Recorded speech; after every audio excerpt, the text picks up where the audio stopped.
مشرکین کے اللہ کے نبی صلی اللہ علیہ وسلم ایون ان پہ غم آیا ہے. تو غم کوئی بری بات نہیں ہے, ٹھیک ہے نا, غم کو سزا نہ سمجھیں.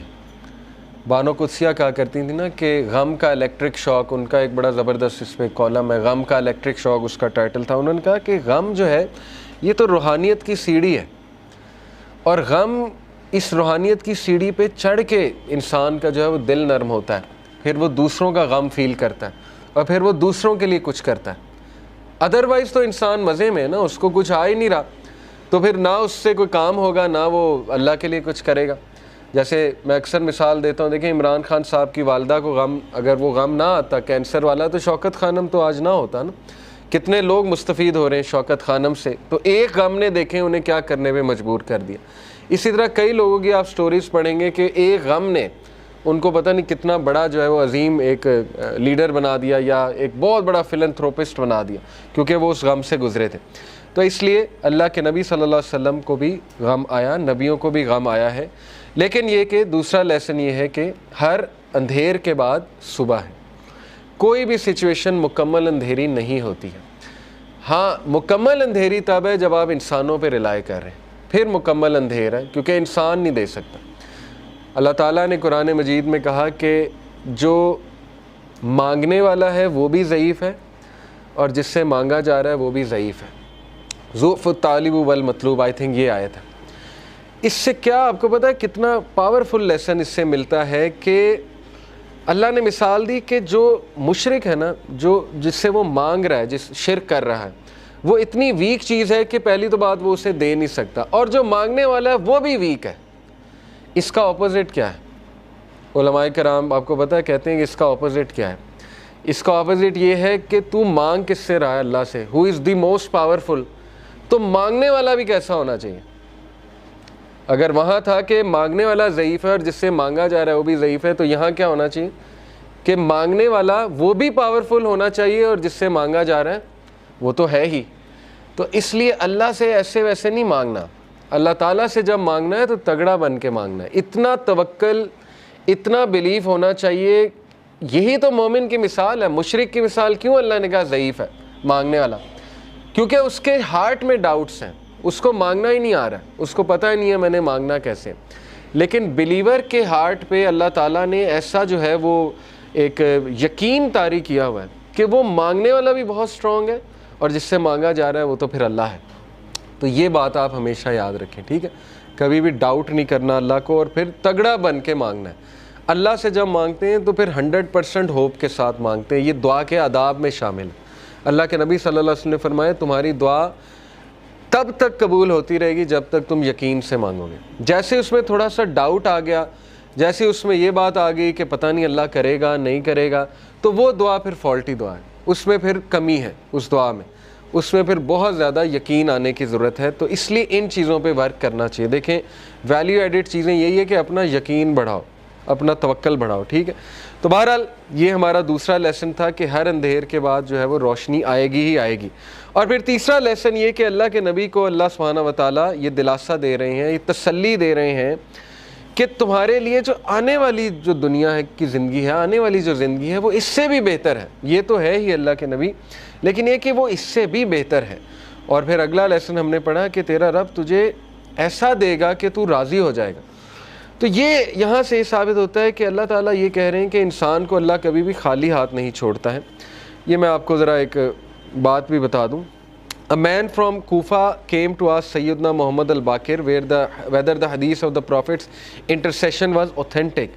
رسول اللہ کی جو شفاعت ہے اس کے بارے میں پوچھنے آیا کہ کیا یہ authentic ہے. He confirmed that it was, and then he said, you say that the most hopeful verse in the Quran is my slaves who have wronged themselves. یہ انہوں نے کہا کہ سب سے جو ہوپ فل ورس ہے قرآن کی وہ ہے قل یا عبادی الذین اسرفوا علی انفسہم لا تقنطوا من رحمت اللہ. سورہ زمر کی آیت نمبر 53 ہے. میرے بندوں سے کہہ دیجئے کہ جنہوں نے اپنی جانوں پہ اسراف کر لیا, ظلم کر کے ایکسٹریمز پار کر دی ہیں, لا تقنطوا من رحمت اللہ, اللہ کی رحمت سے کبھی بھی مایوس نہ ہو, بے شک اللہ تعالیٰ تمام کے تمام گناہ معاف کر دیتا. وہ کہتے ہیں وی سے however the most hopeful verse is وَلَسَوْفَ يُؤْتِيكَ رَبُّكَ فَتَرْضَىٰ. محمد الباقر کا یہ ویو تھا کہ آپ کو پتہ ہے جو پچھلی ورس ہے بہت سے صحابہ کی یہ فیوریٹ ورس تھی قل یا عبادی الذین اسرفوا علی انفسہم لا تقنطوا من رحمت اللہ. لیکن محمد الباقر کہتے ہیں کہ میرے نزدیک سب سے جو ہوپ فل ورس ہے قرآن کی ان ہوپ لیس سچویشن وہ ہے وَلَسَوْفَ يُؤْتِيكَ رَبُّكَ فَتَرْضَىٰ، کہ جلد تیرا رب تجھے دے گا اور تو راضی ہو جائے گا. اب وہ دے گا کیا، اس پہ آپ نے ویٹ کرنا ہے، ٹھیک ہے، آپ نے دیکھنا ہے کہ اللہ کی طرف سے جو ہے وہ کیا ہوتا ہے. تو بہرحال we learn from this that happiness is coming, خوشی آئے گی، اور یہ کہ ہر غم کے بعد نیا دن ہے، ہر اندھیر کے بعد نئی صبح ہے، اور ہر ڈیفیکلٹی کے بعد ایز ہے. ڈیفینیٹلی یہ تو ہے ہی. اور جیسے اللہ نے کہا سورہ کاف میں، یہ انہوں نے مینشن کیا ہوا تفسیر میں، کہ اللہ کہتے ہیں کہ میں اپنے بندے کے جیگولر وین سے بھی زیادہ، شاہ رخ کی جو وین ہوتی ہے اس سے بھی زیادہ قریب ہوں اپنے نالج کے حوالے سے. یعنی اللہ تعالیٰ نگلیکٹ نہیں کر سکتا اپنے بندے کو. اب میں ذرا آپ کو اللہ تعالیٰ کا ایک ایٹریبیوٹ ہے اللطیف. اللطیف کسے کہتے ہیں، اس کے روٹ ورڈز بھی دیکھ لیتے ہیں. سب سے پہلی بات تو اللطیف کہتے ہیں the subtle, the most gentle, the all kind. 7 بار قرآن مجید میں اللہ کا یہ ایٹریبیوٹ آیا لطیف. اور مزے کی بات کہ جب بھی تخلیق کا ذکر اللہ نے کیا تو اس ایٹریبیوٹ کا ذکر کیا اللطیف کا. سورہ ملک میں اللہ تعالیٰ نے کہا نا الا یعلم من خلق وہو اللطیف الخبیر، کہ کیا وہ ہی نہیں جانے گا جس نے تمہیں تخلیق کیا ہے؟ کیا اس کو ہی نہیں پتا کہ تم کس سچویشن میں ہو، تم کس غم میں ہو؟ جبکہ وہ لطیف ہے اور خبیر ہے. لطیف ہوتا ہے جو اتنی ٹائنی اور مائنیوٹس ڈیٹیلز کو بھی کی بھی نظر ہوتی ہے اس. تو شیطان جب یہ کہتا ہے کہ تم میٹر ہی نہیں کرتے، تمہاری حیثیت ہی کوئی نہیں ہے اس پورے نظام میں، تو آپ اسے شیطان کو یہ بتایا کریں کہ اللہ تعالیٰ جو ہے وہ لطیف ہے، اور آپ دیکھیں شیطان بھاگ جائے گا. تو لطیف ہوتا ہے کہ اتنی مائنیوٹ سے مائنیوٹ ڈیٹیل اللہ تعالیٰ نے نوٹ کی ہوئی ہے کہ آپ اگر کبھی صرف اپنی باڈی پہ غور کر لیں، ایک ایک سیل کیسے کام کر رہا ہے، اور اللہ کے کنٹرول میں اللہ کو سجدہ کرتی ہے ہر چیز، چاہتے ہوئے نہ چاہتے. اللہ تعالیٰ کہتے ہیں نا کہ ہر چیز اللہ تعالیٰ کو سجدہ کرتی ہے، ہر چیز اللہ کے تابع ہے. تو اس لیے ہوپ لیسنس کا تو سوال ہی نہیں پیدا ہوتا. بہرحال 7 بار ہی آیا ہے. اللطیف کے ایک معنی میں نے بتایا دا سٹل. سٹل سے مراد ہے کہ بہت زیادہ نظر رکھنے والا، بہت پریسیجن میں جانے والا، بہت لیول کی پریسیجن میں جانے والا. یعنی مائکرو کیا، مائکرو کا بھی مائکرو لیول میں جانے والا، اس لیول پہ پریسائز اللہ تعالیٰ. جیسے حدیث میں آتا ہے نا کہ کالی اندھیری رات میں کالے پتھر کے نیچے کالی چونٹی، اس کے قدموں کی چاپ بھی رب سن رہا ہے. اتنا سٹل ہے، اتنا لطیف ہے اللہ تعالیٰ. تو مومن کی دعا کیسے نہیں سن رہا؟ بات سمجھ میں آنے والی نہیں ہے نا. مومن اگر دل سے کوئی بات کر رہا ہے تو وہ کیسے نہیں اللہ تعالیٰ سن رہا ہے؟ پھر the most gentle, the all kind. پھر یہ کہ ایک میننگ اس کا یہ بھی بنتا ہے the one who disposes of our affairs in the most beneficial way without us even perceiving it. ایک معنی اس کا جو ہے وہ علماء نے یہ بیان کیا ہے کہ اللطیف وہ ذات ہے جو ہمارے معاملات کو اس طرح سے لے کر چلتا ہے ان دا موسٹ پریسائز مینر کہ انسان کو پتہ بھی نہیں لگتا کہ میرا معاملہ کس طرح سے اللہ لے کر جا رہا ہے اور کس عمدہ انداز سے وہ معاملہ جو ہے وہ حل ہو رہا ہے. He is al-Latif to his slave, being kind, gentle and merciful, and he is al-Latif of his slave. He is fully aware of your situation, your deeds, what is in your heart, your thoughts and your desires. ایک ایک چیز اللہ کو پتہ ہے، آپ کے دلوں کا حال، آپ کے اعمال، آپ کی کنڈیشن، آپ کی اسٹیٹ، آپ کے مسائل، آپ کے غم، کیا ہونے والا ہے آپ کے ساتھ یہ بھی پتہ ہے، وغیرہ وغیرہ. یہ ساری باتیں اس میں آتی.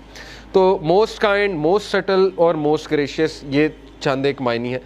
لطیف کا جو روٹ ورڈ ہے وہ ظاہر ہے لام طوافہ لطافہ which points out to 4 main meanings. اب میں عربک لغت کے مطابق آپ کو لطیف کے 4 meanings جو ہے وہ بتاتا ہوں. The first meaning is to be kind, gentle, mild, affectionate, soothing and to bestow with kindness. پہلے ورڈ کا تعلق کائنڈنس کے ساتھ ہے، جینٹلنس کے ساتھ ہے، ٹھیک ہے نا. ہم کہتے ہیں نا یہ لطیف ہے یہ شخص بڑا، تو اس سے مراد ہے کہ بہت جینٹل ہے، بہت زیادہ نرم ہے. تو ایک اس کا یہ ہے. The second main meaning is to be thin, delicate, refined. یعنی بہت مائنیوٹ ڈیٹیلز. تھن سے مراد ہے مائنیوٹ ڈیٹیل، ریفائنڈ سے مراد ہے minute detail. Third is to be still.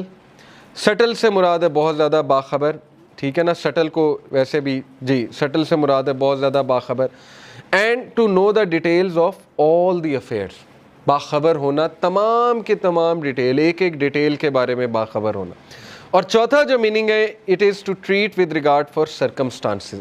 یعنی سرکمسٹانسز کے مطابق دینا، بندوں کو. یہ بھی لطیف کا ایک آپ کہہ لیں ایٹریبیوٹ آتا ہے, اور سرکمسٹانس کے مطابق بندوں کو دینا.